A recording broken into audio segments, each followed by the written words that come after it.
इसे पार लगा देना। मेरी नैया पड़ी है मझधार, प्रभु इसे पार लगा देना। तेरी माला जपूंगा दिन रात, प्रभु इसे पार लगा देना। तेरी माला जपूंगा दिन रात, प्रभु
बोलिए राजा रामचंद्र भगवान की।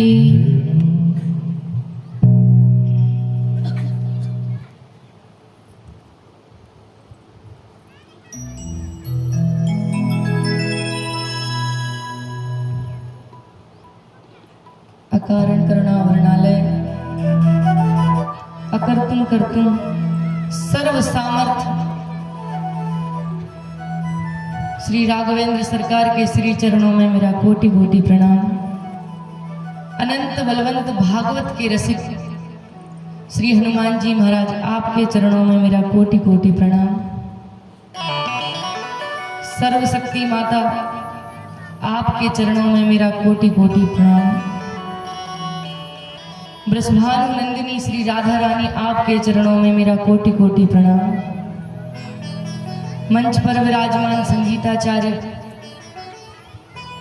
कथा श्रवण करने हेतु आई हुई मेरी माताएं बहनें, बाल गोपाल, विप्रगण, संतगण, आप सभी के हृदय में वास करने वाले मेरे राघवेंद्र के चरणों में मेरा कोटि कोटि प्रणाम। और जहां तक इस पावन कथा की ध्वनि जा रही है, उन सभी को मेरी व्यासपीठ की ओर से जय जय श्री सीताराम, जय जय श्री राधेश्याम।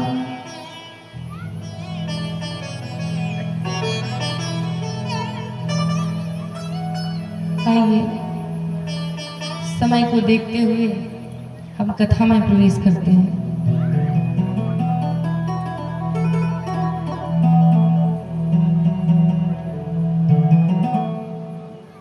तुम्हारा आज कल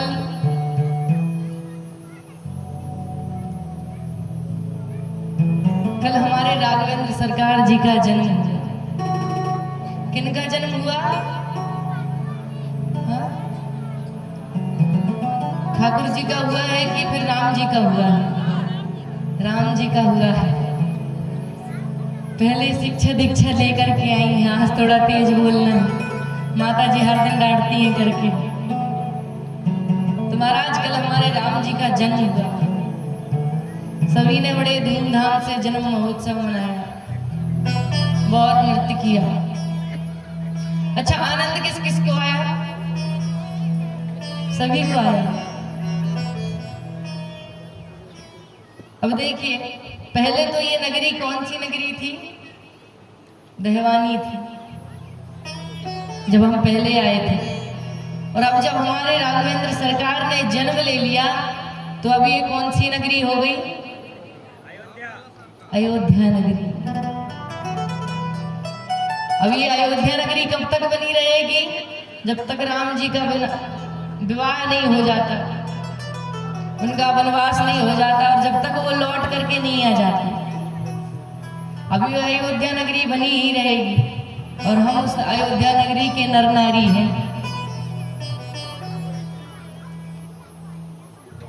आज हमारे राघवेंद्र सरकार ने जन्म लिया। जब जन्म लिया महाराज, तो कहते हैं कि जितने भी देवी देवता थे, जितने भी नर नारी थे, सब बड़े प्रसन्न हुए। आज तुलसी बाबा कहते हैं कि मानो साक्षात परमात्मा ही नीचे धरती पर उतर आया है। आज इतना आनंद छा रहा है अवध की गलियों में, और अवध की गलियों की तो कहे कौन। आज राजा के महल में इतने गाने गाए जा रहे हैं, सारी नर नारी आई है। जितने भी गांव पड़ोस के थे सब आए, और आज हमारे दशरथ जी को बधाई दे रहे हैं। और बधाई में क्या कहते हैं महाराज? घर घर आनंद छायो अयोध्या नगरी में, कौशल्या सुत जायो अयोध्या नगरी में। जितने भी नर नारी हैं सब आते हैं और बाबा को बधाई देते हैं। कौशल्या मैया को बिठाला गया है, कैकेयी मैया बैठी है, सुमित्रा मैया बैठी है। राजा दशरथ जी बैठे हैं, सारे नर नारी आए और बैठकर घेर करके बैठ गए और कहने लगे महाराज आपको बधाई हो। नहीं अकेले बोलूं बधाई हो, तुम भी तो बोलो बधाई हो। हाँ? मेरी आवाज ज्यादा तेज आई, आप लोगों की नहीं आई। एक बार बोलिए कौशल्या मैया बधाई हो। आप ही लोग बोलो बोलो बोलो, रहने दो, बहुत बोल लिया। तुम्हारा आज जितने भी नर नारी हैं सब बधाई दे रहे हैं और क्या कहते हैं,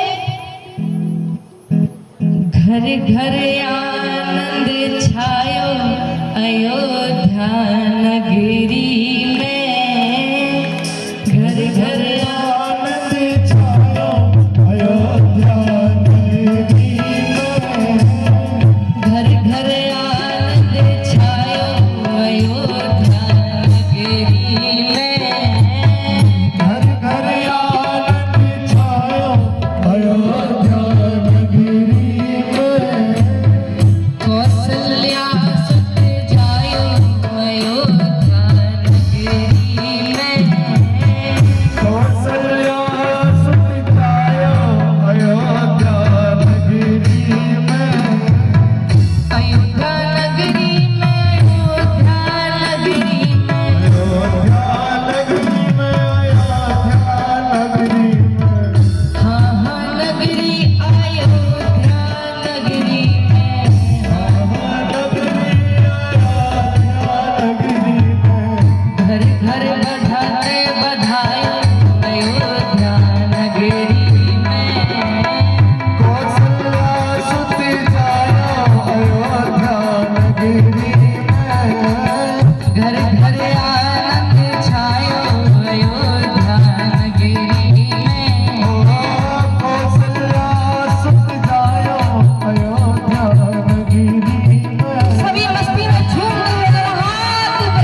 नर नारी क्या कहते हैं?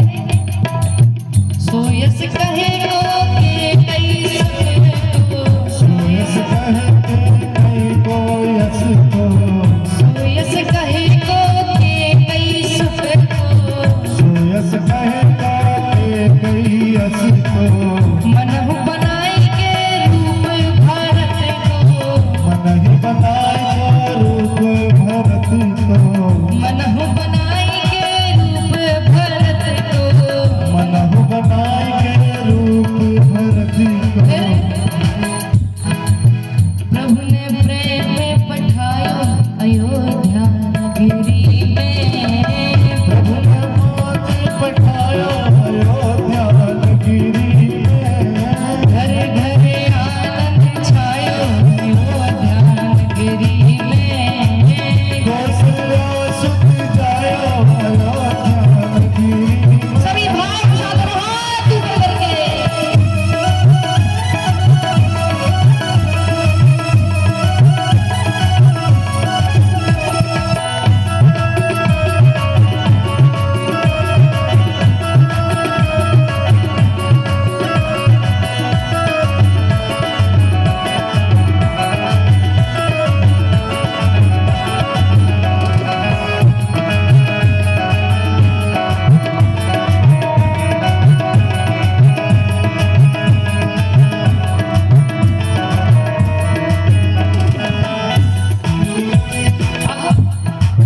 अब केकई मैया की तो बारी हो गई, तो महाराज अब सुमित्रा मैया की बारी आई। अब सुमित्रा मैया को नर नारी क्या कहते हैं देखिए। लखन शत्रुघ्न नख सकली के, लखन शत्रुघ्न लग सकली के, लखन शत्रुघ्न नख सकली के, लखन शत्रुघ्न लग सकली के, दोई सुत मात सुमित्रा जी के, दो सुपुत्र सुमित्रा जी के, सुभरन देखे ल जायो अयोध्या नगरी में, कौशल्या सुख जायो अयोध्या नगरी में, घर घर आनंद छायो अयोध्या नगरी में, कौशल्या सुख जायो अयोध्या नगरी में, घर घर आनंद छायो अयोध्या नगरी में, कौशल्या सुख जायो अयोध्या नगरी में।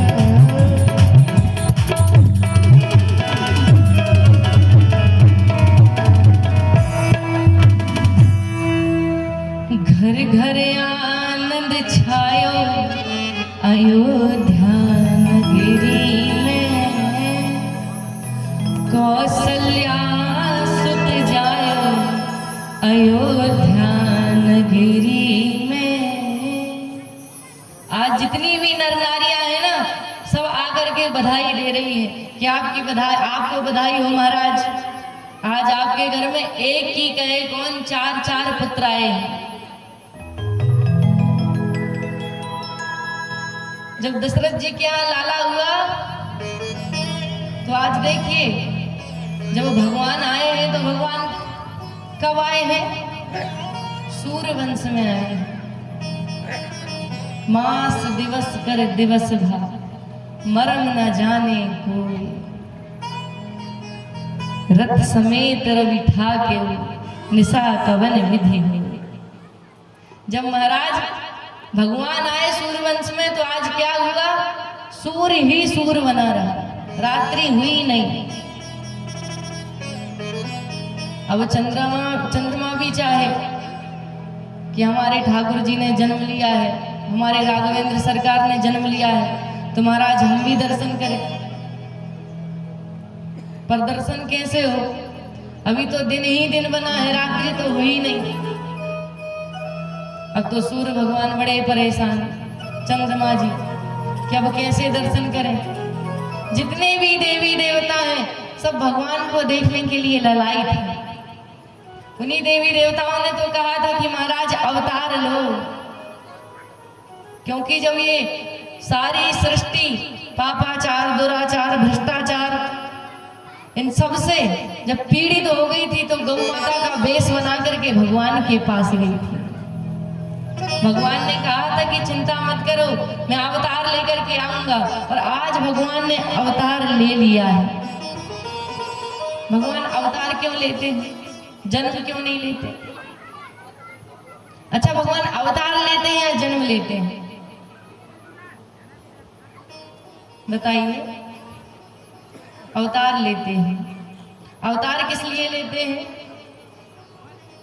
क्योंकि सृष्टि का कल्याण हो। और जन्म कौन लेता है? देखो, अवतार और जन्म में बहुत डिफरेंट है। कैसे? अवतार लेते हैं तो कष्ट नहीं होता, जो जन्म लेता है वो सीधे आकर के पृथ्वी में गिरता है। जैसे एक गहरा कुआं रहता है और उसमें आकर के नीचे पटक देते हैं लोगों को, ये जन्म है। जब जन्म होता है तो सीधे आकर के पृथ्वी में गिरता है मनुष्य। पहले तो कोई दिक्कत नहीं होती, कोई परेशानी नहीं होती। जब हम धीरे धीरे बड़े होते हैं तब परेशानियां प्रारंभ होती हैं। तो भगवान ने जन्म नहीं लिया है, भगवान ने अवतार लिया है। अवतार किस लिए लिया है? कि जब जब इस पृथ्वी में कोई पापी आएगा, अधर्म करेगा, पापाचार करेगा, भ्रष्टाचार करेगा, मांस भक्षण करेगा, तो भगवान कहते हैं कि जब जब होए धर्म की हानि, जब जब धर्म की हानि होगी तब तब भगवान अवतार लेकर के आएंगे। और आज अब भगवान ने अवतार लिया है। जब अवतार लिया महाराज, तो अब चंद्रमा जी ने कहा कि हे प्रभु, हमें भी आपके दर्शन करना है। अब आप इन्हें बोलिए कि ये जाएं और हम भी आ जाएं, हम भी आपके दर्शन कर लें। तो भगवान ने कहा, चंद्रमा जी आप चिंता ना करिए, देखिए अभी इनके दिन है, अभी हम सूर्यवंश में आए हैं ना, इसलिए अभी इनके दिन है। जब हम द्वापर में आएंगे चंद्रवंश में, जब आपके ही दिन बने रहेंगे, तब आप भी दिन नहीं होने देना, रात्रि ही रात्रि बने देना। और जब भगवान द्वापर में आए थे तो रात्रि मध्यरात्रि 12 बजे आए थे, बुधवार के दिन, अष्टमी तिथि को। और जो हमारे राघवेंद्र सरकार है वो कब आए हैं? नवमी तिथि को। कितना अंतर है। ठाकुर जी अष्टमी को आए, ये नवमी को आए। ये सूर्यवंश में आए, वो चंद्रवंश में आए। पर सूर्यवंश में जब राम जी ने अवतार लिया है और हमारे ठाकुर जी ने चंद्रवंश में अवतार लिया है, तो ये क्या करने आए हैं? अपनी मर्यादा से सबको लेके चलना सिखाने आए हैं कि कैसे चलना है, कैसे पढ़ना है, लिखना है। मर्यादा बताने आए हैं, क्योंकि मर्यादा पुरुषोत्तम राम है। और हमारे ठाकुर जी ऐसे नहीं हैं। हमारे ठाकुर जी ऐसे हैं, ये बड़े चंचल हैं। कृष्ण भगवान का चरित्र अनुकरणीय है, इसलिए कृष्ण को सुनो और राम को करो। नहीं तो हम उल्टा करें कि राम को सुने, कृष्ण को करें। कई लोग कहते हैं महाराज, भागवत में तो हमें ये बात समझ ही नहीं आती कि राम जी ने, कृष्ण भगवान ने चोरी करी है, चीर चुरा करके भागे, किसी के यहाँ से माखन चुरा करके भाग जाते हैं, तो हम भी ये काम कर ले। अब कई लोग कहते हैं, तो भैया वो तो भगवान थे, और भगवान जब अवतार लेकर के आए ना, तो उस समय वो छोटे थे, और जो गोपियां जो थी ना, वो उनकी माँ के समान थी, पुत्र वात्सल्य रखती थी कृष्ण भगवान के प्रति। और अभी अगर हम यही कार्य करें कि कृष्ण भगवान ने तो चोरी करी थी, तो उनकी तो भागवत बनी थी, यही कार्य हम करें, किसी के यहाँ से जाओ एक बार दुकान में, एक चोरी करके भागी जाना, एक मिठाई लेकर के भागना, तो वहां भागवत की तो छोड़ो, वो तो ये नहीं कहेंगे कि भैया भागवत तो नहीं बनी, पर भाग मत। धोखे से एक मिठाई लेकर के भाग गए ना, तो यहीं से डंडा फेंक करके मारेंगे। प्रेम से बोलिए जय सिया राम, हरे राम। आज ज़्यादा गर्मी है, इसलिए लगता है आवाज़ नहीं निकल रही है। अच्छा, किस किस को ज़्यादा गर्मी लग रही है? भैया हमने व्यवस्था करवाया, हमने अपनी यजमानों को बोले, और हमारे राजेश भैया हो गए, मनोहर भैया हो गए, मनोज भैया हो गए, इन सबको हमने बोले थे कि हमारे भक्तगण आते हैं तो उनको गर्मी लगती है तो कूलर की व्यवस्था कर देना। तो पीछे कूलर लगे इतने बड़े बड़े, वो देखो हवा आ रही है कि नहीं आ रही, ठंडाई है। तो प्रेम से बोलिए जय सिया राम। अब बन जाएगा काम। तो महाराज राम जी ने जन्म लिया है। जब राम जी ने जन्म लिया तो भोले बाबा कहते हैं देवी, जब राम जी ने जन्म लिया ना तो हमें देखने की बड़ी इच्छा हुई कि हमारे राघवेंद्र सरकार है कैसे, हम भी तो उनके दर्शन करें। जब से इन्होंने जन्म लिया है तब से हमने उनके दर्शन ही नहीं किए हैं। तो भोले बाबा कहते हैं देवी, हमने एक बार अवध में जाकर के चोरी करी।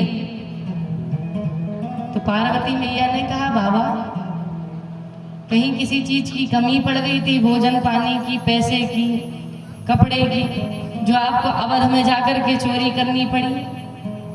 क्योंकि दशरथ जी के जब पुत्र हुए तो उन्होंने विशेष प्रकार के जितने भी आभूषण थे सब लौटाए थे कि हमारे यहाँ पुत्र हुआ है, विशेष प्रकार के आभूषण लौटाए। तो महाराज क्या आप भी चले गए थे वहां पर? तो माता पार्वती ने जब ऐसा कहा तो भोले बाबा ने कहा देवी, हम इसलिए नहीं गए थे कि कोई धंधे दौलत की चोरी करने गए हैं, इस चीज के लिए नहीं गए थे। तो बोले किस चीज के लिए गए थे? देवी हमने कुछ और चीज की चोरी करी थी। बोले किस चीज की? तो भोले बाबा कहते हैं देखो, चोरी तो हमने करी पर उस चोरी में हम अकेले नहीं थे। तो बोले कौन था आपके साथ? तो भोले बाबा कहते हैं कागभूषुंड संग हम दो। कागभूषुंड जी महाराज भी हमारे साथ थे। बोले अच्छा महाराज, तो उनके साथ आप चोरी करने गए? बोले हाँ, जब मेरे राम जी का जन्म हुआ तो मेरे अंदर व्याकुलता आई, मेरे अंदर प्रेम उमड़ा कि मैं एक बार जाकर के राघवेंद्र जी के दर्शन करूं, इसलिए मैंने उनके साथ चोरी करी। अब महाराज चोरी कैसे करी? पार्वती मैया ने कहा बताओ कैसी चोरी करी? तो भोले बाबा कहते हैं देवी, हम जब अवध गए तो हमने देखा कि बहुत महोत्सव मनाया गया, सब जगह दशरथ जी की गूंज है कि भाई इनके यहाँ पुत्र हुआ है, सब बधाई दे रहे हैं। तो अब हमारे मन में भी आया कि चलो हम भी भगवान के दर्शन करने चलते हैं।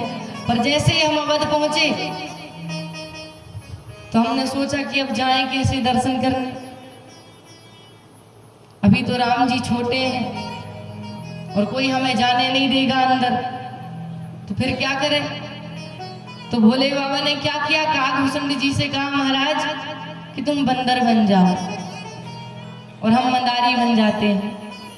जब हम यहाँ खेल दिखाएंगे तो सभी खेल देखने के लिए आएंगे, और जब खेल देखने आएंगे तो जो दासियां हैं वो जाकर के खबर करेंगी कौशल्या मैया को, तो कौशल्या मैया राघवेंद्र सरकार को लेकर के आ जाएंगे। ऐसा सोच करके भोले बाबा ने कागभूषुंड जी को बना दिया बंदर और खुद बन गए मंदारी, और महाराज खेल दिखाने लगे। प्रथम दिन खेल दिखाया, कागभूषुंड जी को बहुत नचाया, पूरा दिन भर हो गया नाचते नाचते। सभी गांव वाले आए, सभी ने आकर के देखा। अब भोले बाबा देख रहे हैं कि मेरे राघव जी कब आएंगे, मैं उनको कब देखूंगा। एक दिन बीत गया, कागभूषुंड जी ने कहा महाराज पूरे अवध के जितने भी नर नारी थे सब आए, पर आपके राघव जी नहीं आए, उनके दर्शन कब होंगे? तो बोले चिंता मत करो, वो तो प्रभु हैं। जब भक्त प्रेम का भूखा रहता है ना तो भगवान भी थोड़ी सी कठिनाई करते हैं आने में, और जब ज्यादा ही परिश्रांत हो जाता है भक्त, आंखों से अश्रु निकलने लगते हैं, व्याकुल होने लगता है, तो फिर भगवान से भी रहा नहीं जाता। आएंगे जरूर। कोई कह रहा था दीवाना मुझे, अगर तुमने कहा है तो कोई बात नहीं, मेरे ठाकुर जी जरूर आएंगे। ऐसा कहकर के महाराज दूसरे दिन फिर से नृत्य प्रारंभ हुआ। और कैसा नृत्य हो रहा है देखिए, काकभूषुंड जी बने हैं बंदर और भोले बाबा बने हैं मंदारी। अब देखिए बड़ा सुंदर भाव है। लंबी पुछवा वाला बंदर कमाल कई। आज क्या हो रहा है, काकभूषुंड जी बने हैं बंदर और भोले बाबा बने हैं मंदारी और नाच रहे हैं। और क्या कहते हैं, लंबी पुछवा वाला बंदर कमाल कई। लंबी पुछवा वाला बंदर कमाल कई। वो लंबी पुछवा वाला बंदर कमाल कई। लंबी पुछवा वाला बंदर कमाल कई। वो कमाल कई, हाँ धमाल कई। कमाल कई, हाँ कमाल कई। वो कमाल कई, हाँ धमाल कई। वो कमाल कई, हाँ कमाल कई। वो लंबी, हाँ लंबी, वो लंबी पुछवा वाला बंदर कमाल कई। वो लंबी पुछवा वाला बंदर कमाल कई।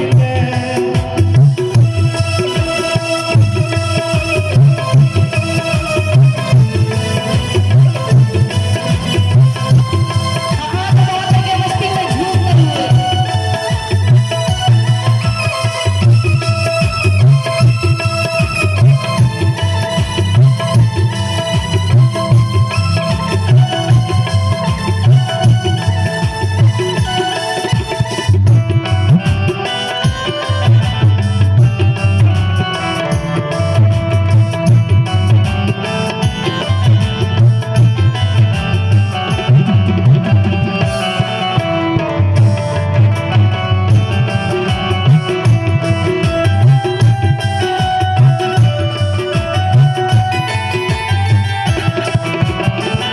और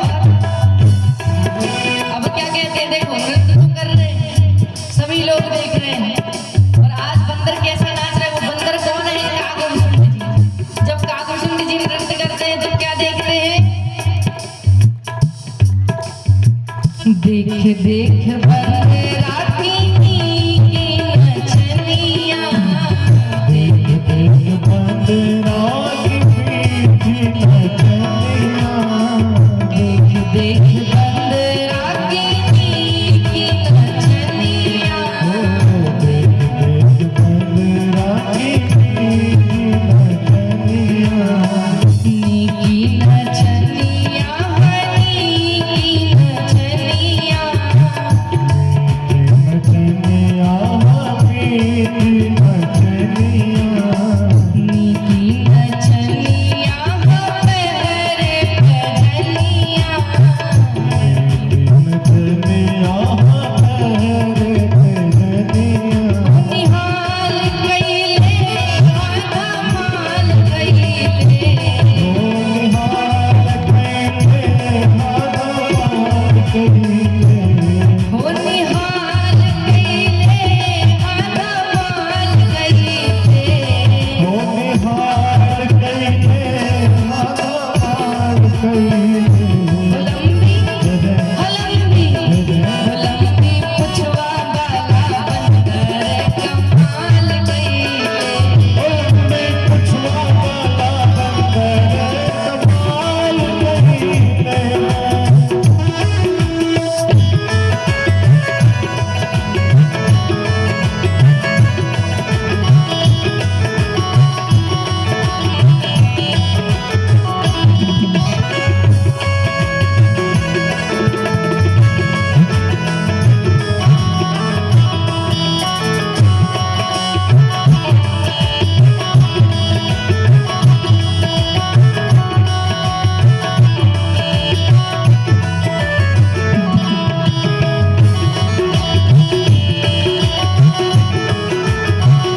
शंकर बने हैं और हमारे भोले बाबा बने हैं मदारी। एक दिन हो गए नृत्य दिखाते, दूसरा दिन हो गया नृत्य दिखाते, तीसरे दिन फिर से नृत्य की बारी आई।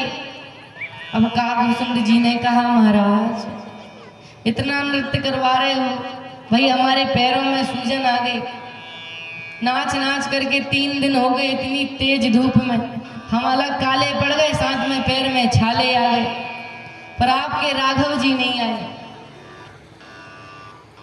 तो भोले बाबा ने कहा, हम भी देख रहे हैं कि तुम्हारे पैरों में छाले पड़ गए, तुम भी बहुत परेशान हो रहे हो, इसलिए ठीक है, तुम्हें ज्यादा परेशान करना उचित नहीं है, चलो हम दूसरा कार्य करते हैं। तो बोले कौन सा कार्य? तो बोले अब हम हाथ देखना प्रारंभ करेंगे। तो बोले अच्छा महाराज, ये भी अच्छी चीज है, ये नाचने से तो अच्छा ही होगा। तो बोले चलो। तो बोले हाथ कहाँ देखेंगे? तो बोले चलो पनघट पर जाकर के बैठेंगे।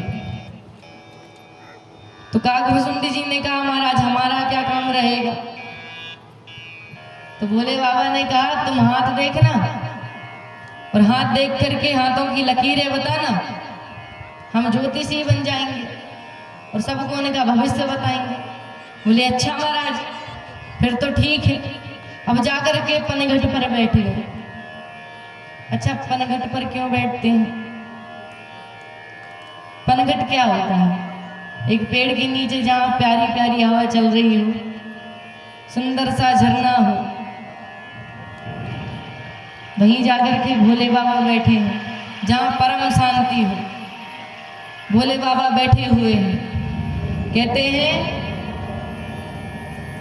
लाज लगती है तो घूंघट की याद आती है, लाज लगती है तो घूंघट की याद आती है, और प्यास लगती है तो पनघट की याद आती है।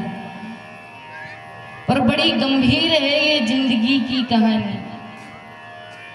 जब महाराज उम्र ढलती है तो मरघट की याद आती है। प्रेम से बोलिए जय सिया राम। थोड़ा और जोर से, थोड़ा और जोर से।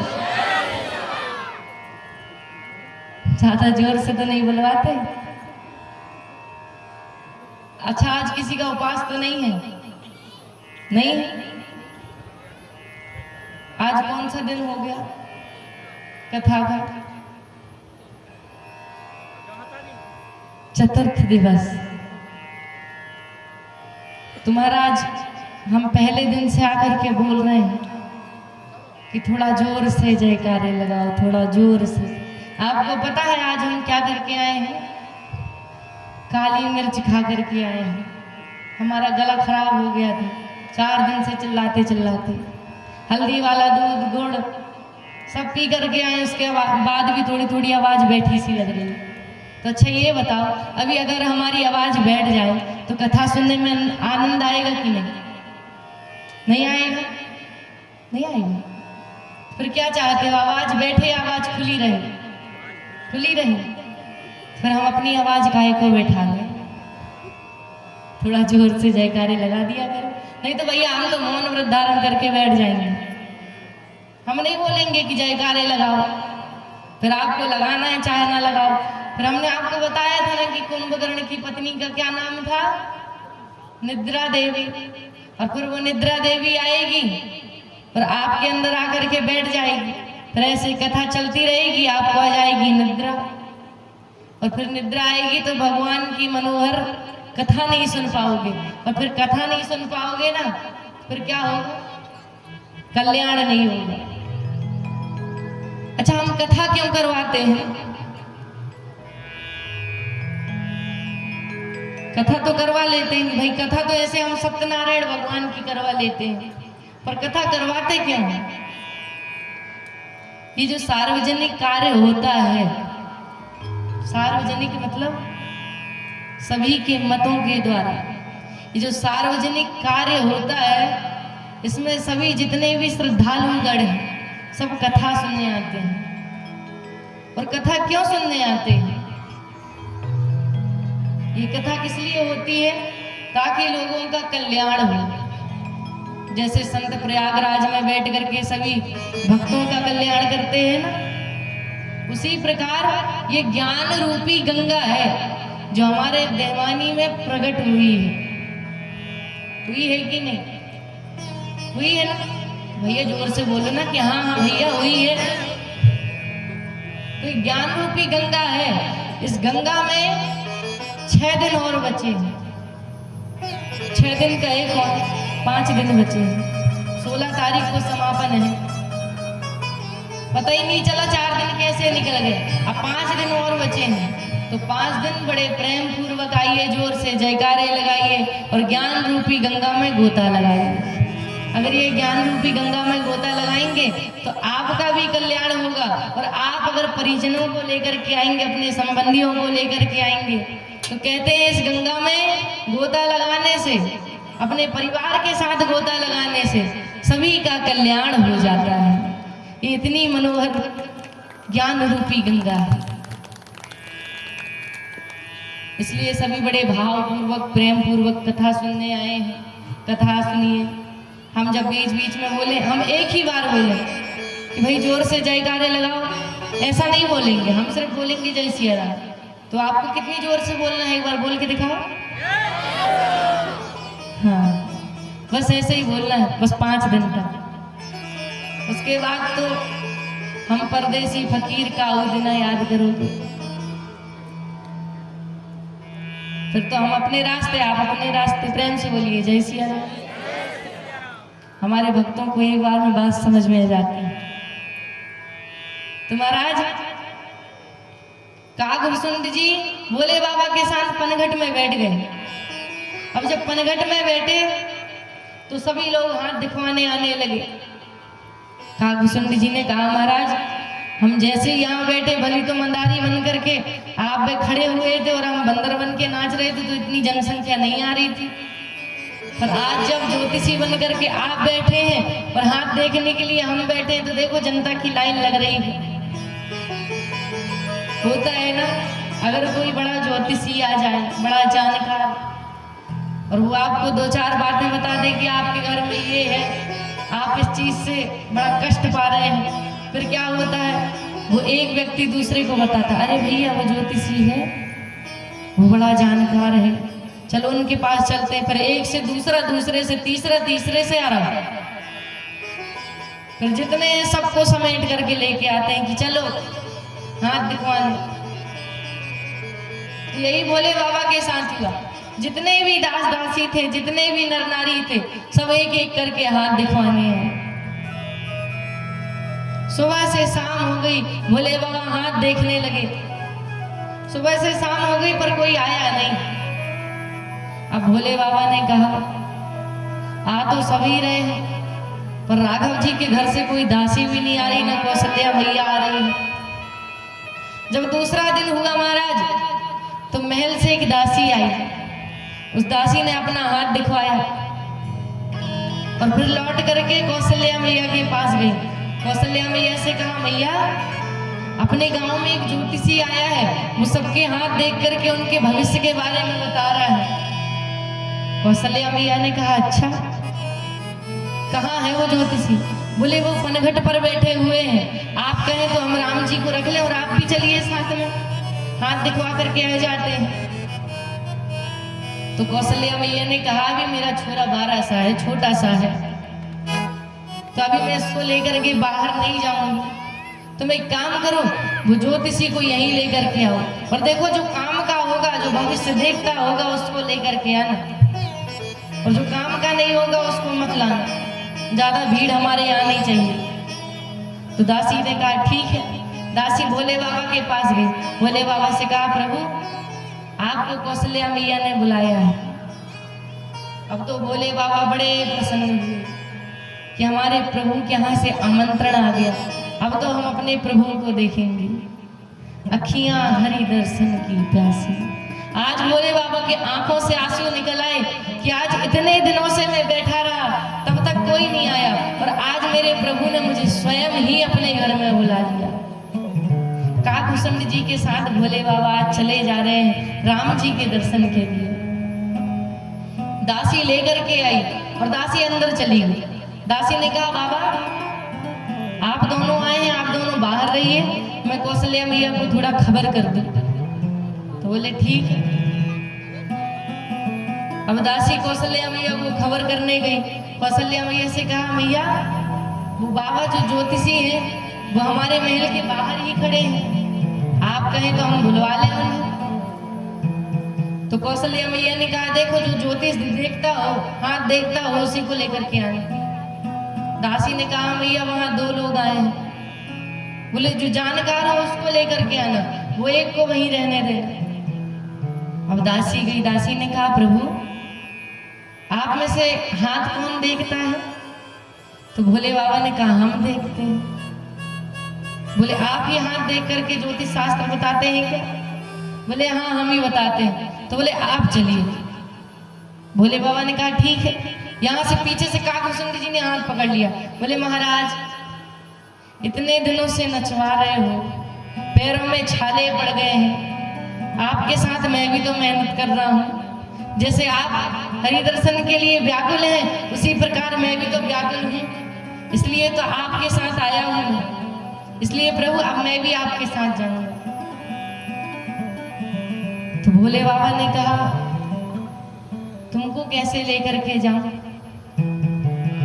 तो भोले बाबा ने दासी से कहा प्रभु दासी तुम जाओ और जाकर के कौशल्या मैया से कहो कि हम अकेले हाथ नहीं देखते, ये भी हमारे पार्टनर है, ये भी हमारे साथ देते हैं। तो दासी ने कहा महाराज कौशल्या मैया ने कहा है कि केवल एक ही को आना है, 2 को नहीं आना है। तो भोले बाबा ने कहा देवी देखो हमें आंखों में दिखाई नहीं देता, ये जो काकभूषुंडी जी है ना ये हाथ की रेखा देख करके बताते हैं और उसका फिर जब रेखा देख करके बता देते हैं तो हम उसके बारे में भविष्य बता देते हैं। तो दासी ने कहा थोड़ी रुको मैं पूछ करके आती हूँ। दासी ने कहा मैया एक अंधा है